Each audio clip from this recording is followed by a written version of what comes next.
Women Up Radio, designed to facilitate women's empowerment, improve your career, develop your talents, incorporate your passions, achieve fulfillment and success.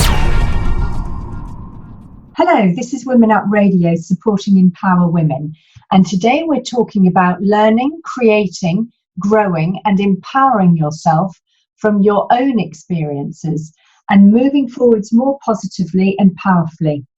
I'm joined in the studio by my guest, Jutta Jerlich, Program Director at Leadersbridge, Initiator and co-founder of FuckUp Nights, Basel.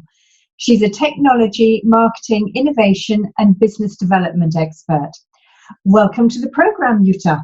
Thank you so much, Anna. It is great that you have me for this. So, Jutta, you've done so much already in your career. It's fascinating. So tell us, how did you start and what led you to choose this career path? This is really a good question that is not that easy to answer. I think what got me started on doing many different things is that I was always interested in, how other people approach a certain task or how they do things in general. So I was always interested in getting to know other cultures and countries to see how they live their lives. Yes. And one thing I was always convinced of is that when you go into another country, it's not just traveling there, but I always wanted to work in that country to see life from a different point of view. Yeah. And that was my fascination, basically, about learning and how people grow, how change happens. So all this, I would have million questions about that to people and probably, get on their nerves with all my questions. So how many countries have you lived in? Well, in the end, altogether, I was living in 14 cities across 7 countries. Oh, really? You're like me. That's great. Yeah, I really enjoy that because it's it's giving you so much of options, basically, when you see people doing stuff in a different way, or if there's a problem, right, and then you see someone approaching it from a different angle completely, and you're like, I never thought of that. Yeah. No, it's fascinating. It's lovely. I think it's so enriching. And I don't know about you, but all the countries that I've lived in, I've made absolutely sure that the majority of my friends, and I mean really the 99% of my friends in that country have been people from that country. So not Brits abroad, but so that I really get into the true culture, the true way of life and integrate fully, because I think that makes life so much more interesting. You learn so much more. It's enriching. Yes, so much. I remember even, when I was, my first travels took me to the US. I started to do that during my studies. I would, put everything very condensed together in terms of, lectures I had to go to and exams I had to take. And as soon as they were over, I would take a flight and go to California. And I would always try to stay away from, even hearing German, because it was like, I am in a different place now and I want to experience that to the fullest. Yeah. Yes. Yeah. No, it's so much better. So, sorry, I was interrupting you there, but I was just interested to know how many countries you'd been to. So, tell us more about growing and empowering ourselves from our own experiences, because obviously you, with traveling around the world, with learning new cultures, this has given you a lot of ideas and it's really helped you. So tell us more, in what way does this help to empower women?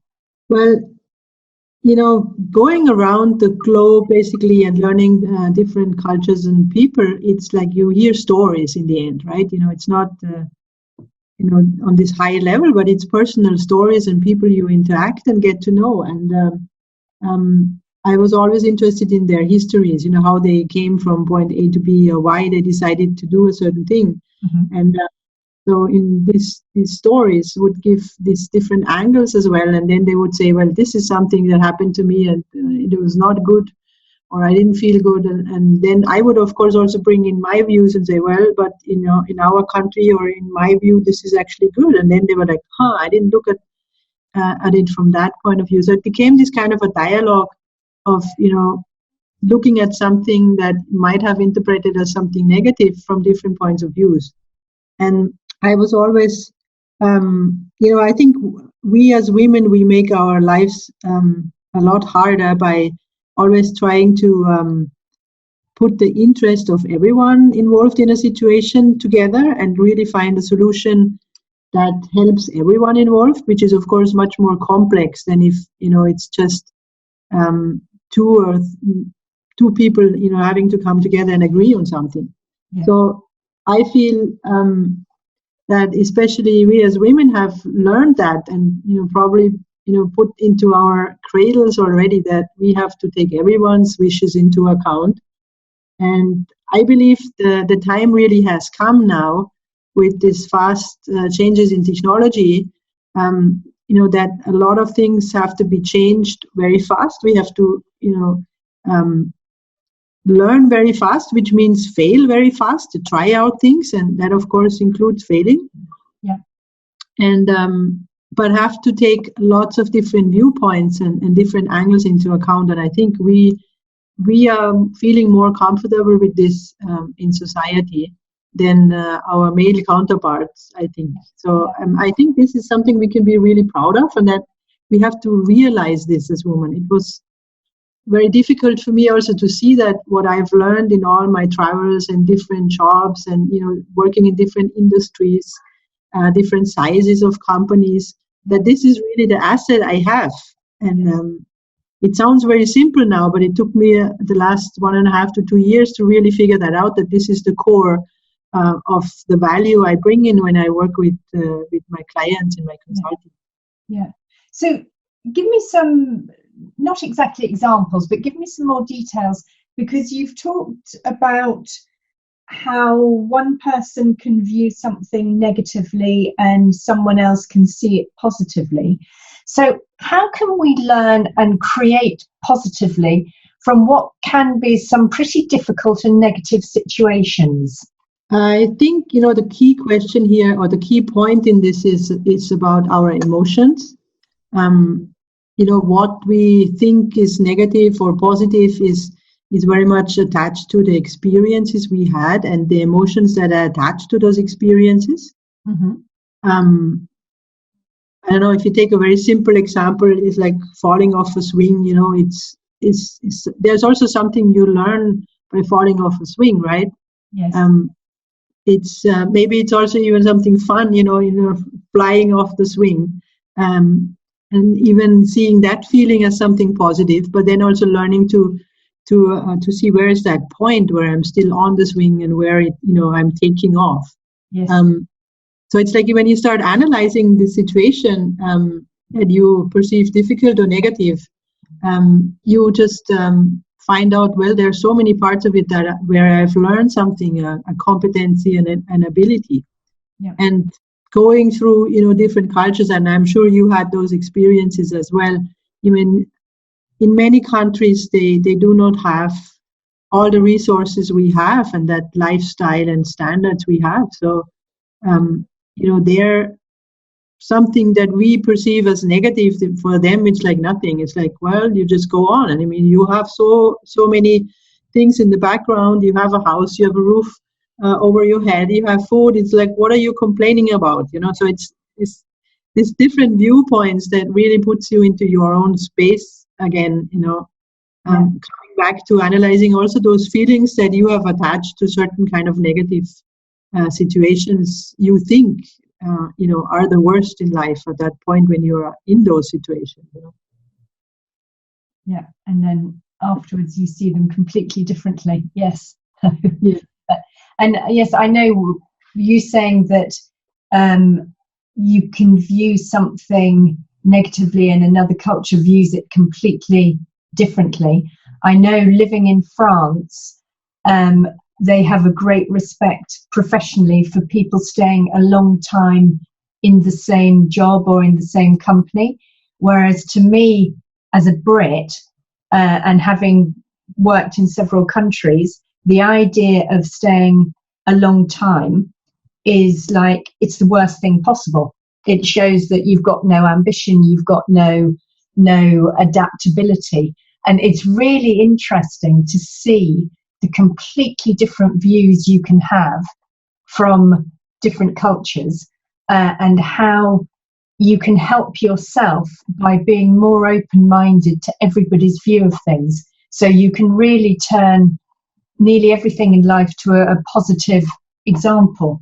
So I know with success and failure, particularly in business, there seems to be quite a rigid idea of what success and failure is, with success being a seat on the board, being a CEO, being promoted to lead a department, being a director, something like that. Do you think the vision regarding what is success and failure has changed much over the last 10 or 15 years? Well, and also, do you agree with me of what is the standard version of success that I've just talked about? And so, do you think this is going to stay static? Do you think it's going to change? What's your opinion? Well, that's a really good question. I mean, for me, the definition of success is, or failure, is just a very personal one. And Yes. I think it's really bad actually to stay, in those beliefs and in those attitudes where a society prescribes kind of what you should do and what success should mean for you. Yeah.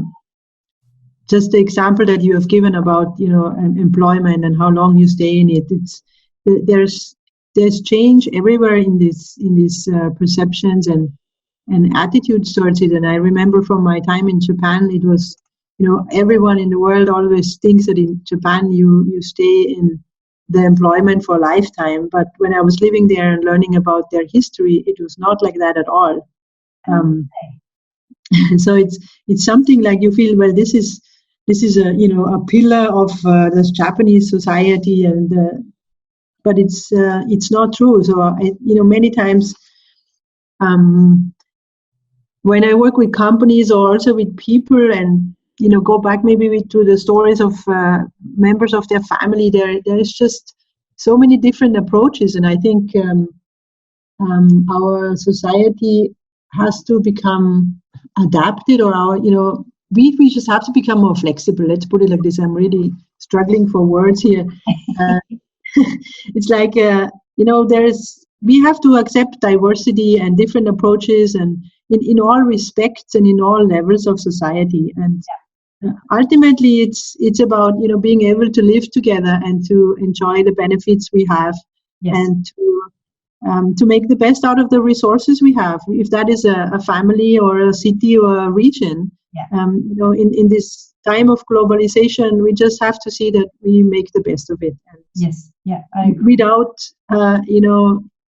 getting into making other people lose, basically, but trying to have win-win situations. And, yes. And what's going on right now is that there are people that have had too much of power and too much of also economic power, and they feel that they're losing these privileges, and they're right now fighting very hard to not lose that. And I think it's about justice also right now, what's going on. Yeah. I think the whole view of what is success, in quotation marks, I think it's absolutely crazy. I have very strong views on this. Right? And I mean, this is something that I quote very often. When I first started work in the city, which was a long time ago, but my first proper job was in the City of London, and in fact it was in press at the time, and the managing director, he would never arrive before 9:30 in the morning, and he would never be there after 4 o'clock or 4:30 in the afternoon, and he'd play golf a couple of times a week, because that was success. It was not working long hours. It was having a life. And the higher up the ladder you got, the more free time you got. Okay, you worked intensely while you were at work, and you were very skilled at managing, at delegating, at making decisions. But you didn't expect to be there all the time. And now, it really both shocks me and worries me how much people feel they have to be at work. This culture of presenteeism, I think it's wrong. And also the fact that the only criteria for success seems to be having a seat on the board. I mean, great if that's what you really want, but I don't think that that's the only type of success. To have holistic success, you need to also include things like physical fitness, being really fit and healthy, and being happy and positive. And I think that should be as important as any job. I think that should be included. And it worries me how much pressure seems to be coming onto people just to be, on the traditional hamster wheel and never ever doing something because they enjoy it. But anyway, I'm going completely off on a tangent.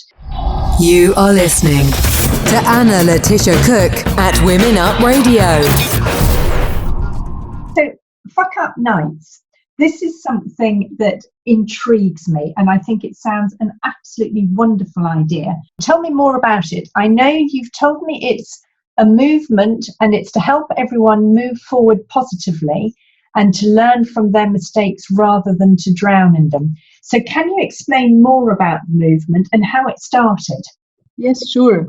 Coming out of that likingness of turning things around and looking at any kind of situation from different viewpoints, I immediately fell in love with the idea of the FuckUp Nights.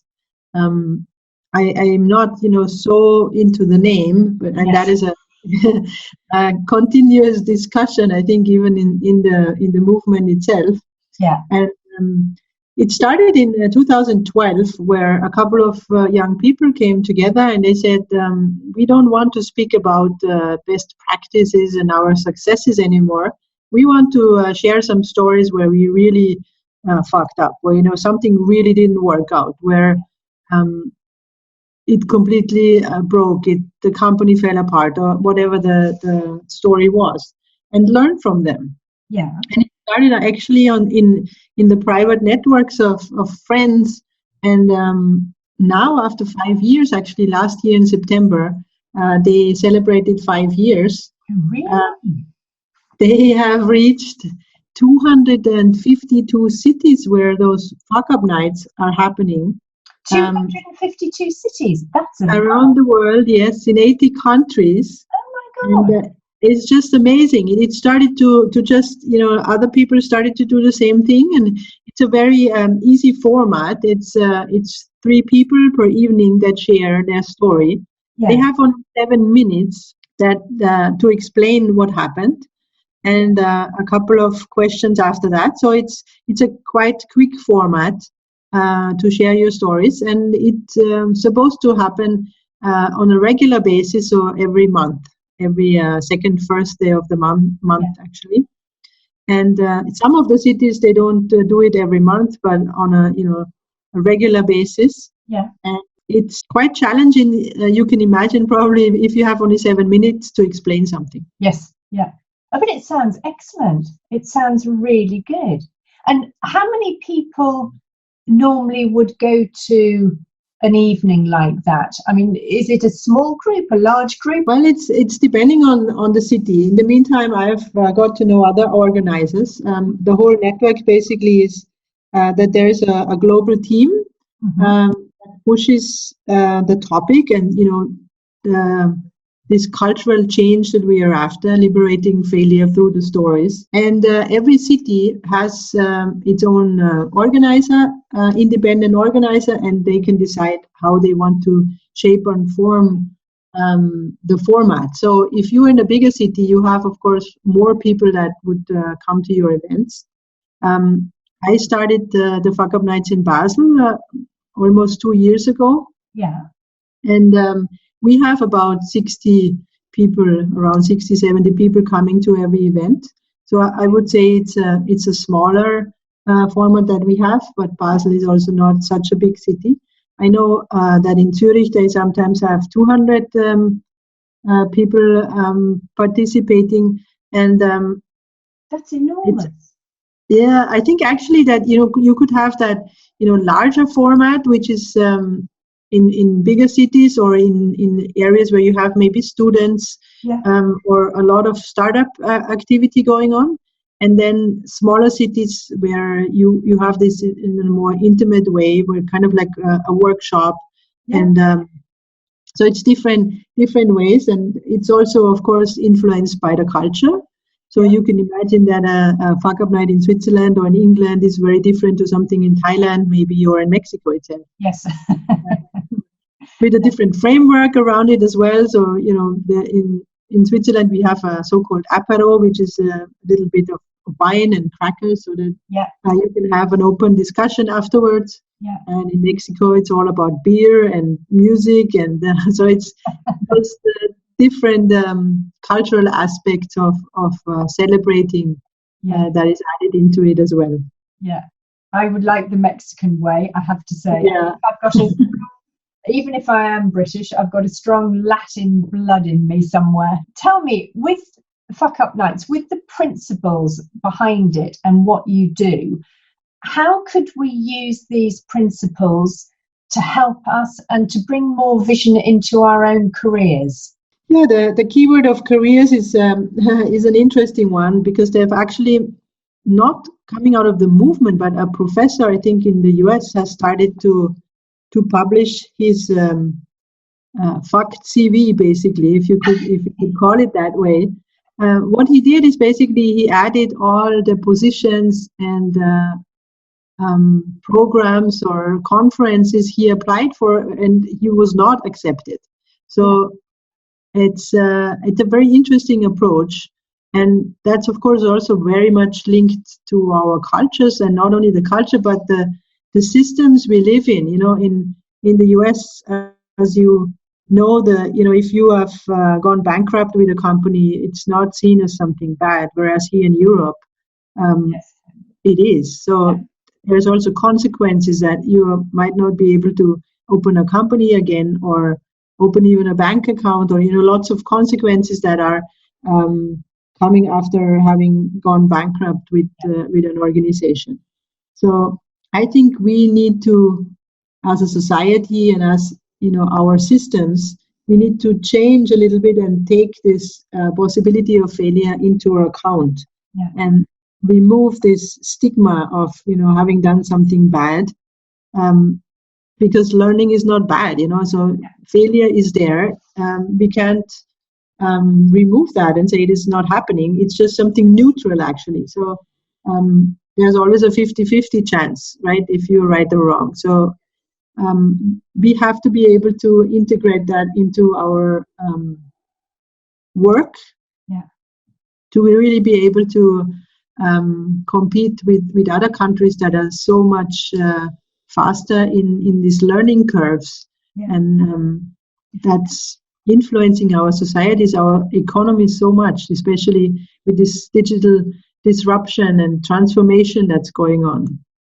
And do you think that this is something that companies and organizations can use really to facilitate a more positive vision and a way of reacting, and to encourage their employees to think more about the way that they themselves view issues that they come up against in the professional field? I mean, do you think this would be a positive step for companies to enact, and how would they do it? Yes, I actually think this is the key. If a company really wants to survive the next 3 to 5 years in this digitization, that they have to start changing the culture. And this is a leadership task. So this has to come from the very top.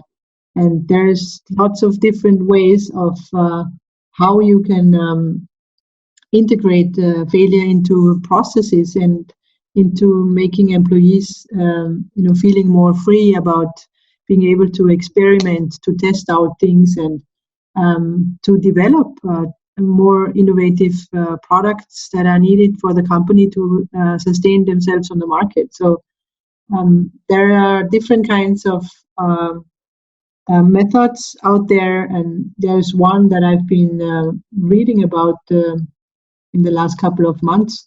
It's from a book called The Other F Word, from John Manner in the US, and he has created a concept called the failure value cycle.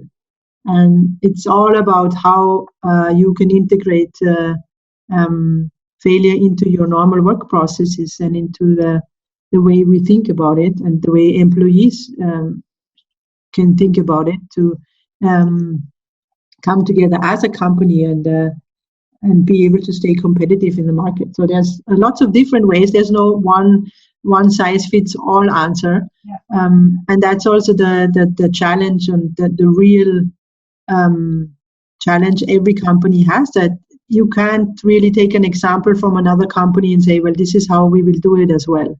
It's really something that has to come from that company, from that system, and from the people in the company. So it's a harder pathway to choose.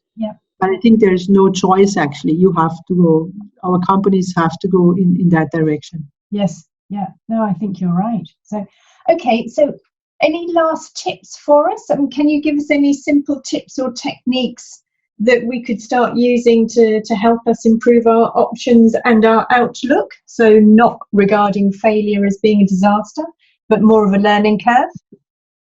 Yeah, well, what I've always practiced and learned throughout my trips and experiences around the world is that it's, in that moment, if you can capture yourself and say, okay, let me take 2 steps back and look